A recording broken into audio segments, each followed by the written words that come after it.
अंगं हरे पुलकपुष्यमाश्रयन्ति बिङ्गाङ्गनेव मुगुलापरणं तमालम् अङ्गीकृतागिरविभूतिरभाङ्गलीला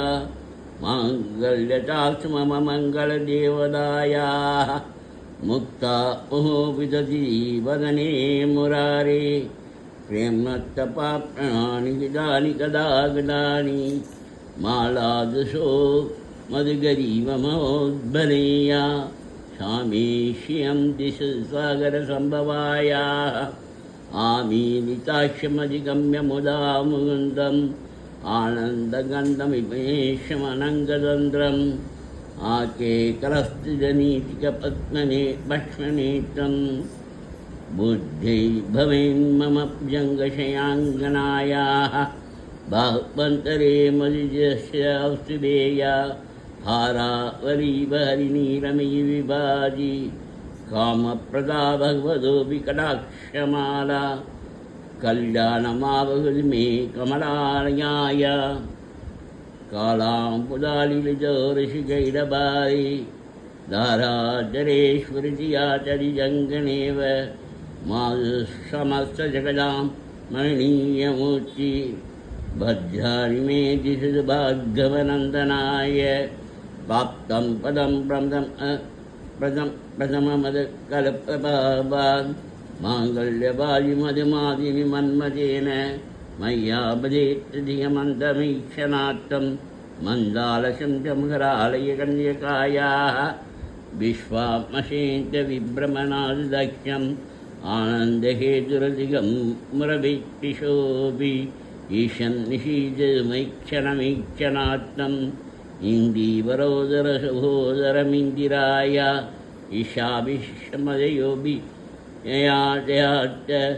ईशाचि विश्ववदं सुरभं लभन्ते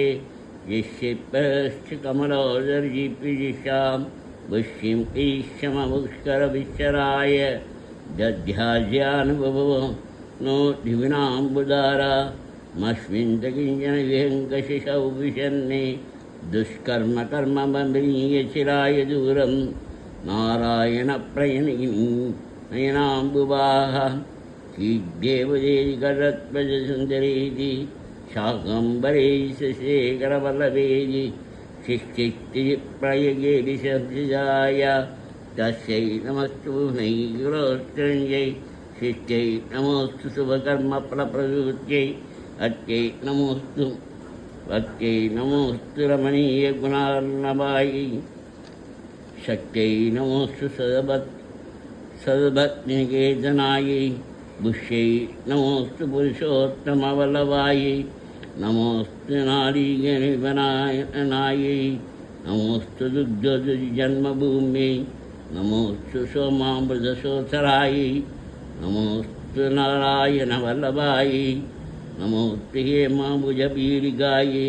नमोस्तु भूमण्डलनायिकायै नमोस्तु देवादिदयापरायै नमोस्तु साङ्गायुधवल्लभायै नमोस्तु देवे बृहनन्दनायै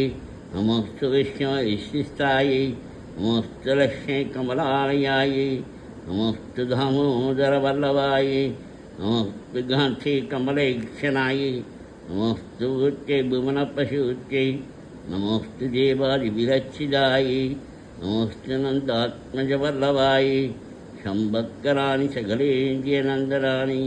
साम्राज्यदानि विभवानि सरोरुगाक्षि भक्तबन्धनानि दुरिदाहरत्योत्पदानि मामेव मातरिनिशं कलयन्तु मान्ये यत्कटाक्षसंभाषणाविधि सेवकस्य सकलात्मसम्पदः सन्तनो विवसनाङ्गमानसेः वाम्रारीः भजे सरसिजनिलये सरोजहस्ते लवलगमं शिवगन्धमाल्यशोभे भगवती हरिवल्लभे मनुघ्ने शिवनभूरिगरी प्रसीदमह्यं दिग्धस्ते कनकुम्भमुखापशुश्च सर्वाहिनी विमलचार्जराप्रदाङ्कीं पादनमामि जगदां जननीमशेष लोकादिनानगिहिनी ममतार्तिवृत्तिं कमले कमलाक्षवल्लभेष्टं कर्णापूरतरङ्गितैरवाङ्गै अवलोकय मामकिञ्चनानां पदमं पात्रमखिलभं जयाय सुवन्दिये श्रीविरम्भमेन्नहं चैमयं शुभनमादरं रमाम् नालिकागुरुदभाग्यदभागिनः भवन्ति ते विबुध